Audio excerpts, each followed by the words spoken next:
President Obama unveiled his proposed budget for 2012, and it is heavy on deficit reduction. He calls it a responsible plan, but Republicans are calling it a Valentine's Day card that America doesn't want. CBS 2's Don Dahler explains what it means for you.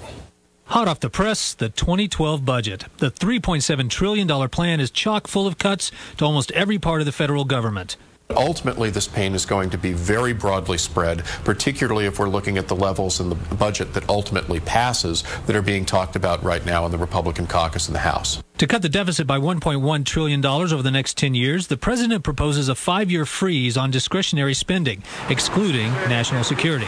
But it does beef up security for our area, including funds for the Secure the Cities program, which detects radiological dirty bombs. This is a victory for the people of New York, also in areas like transit security and port security, and overall grants for police departments. The president seems to have done the right thing. What the Republicans don't like in the president's proposal is an increase in spending on education, including training for math and science teachers. But it also cuts $100 billion from federal college loans and Pell Grants, slashes $80 billion from the Pentagon's budget, and reduces funds for programs that help the poor buy heating oil and community block grants. In all fairness to the president, he fought very hard to keep that cut smaller by a lot than what it was going to be. So for that, we're thankful. It will mean cutting things that I care deeply about.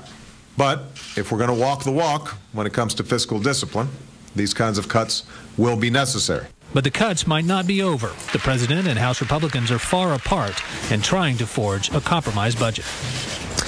That next trip might cost a little more for you under this budget. The passenger facility charge would rise from $4.50 per flight to $7 in order to offset cuts in airport grants. The airlines say that would amount to a $2 billion tax increase on the flying public. Christine.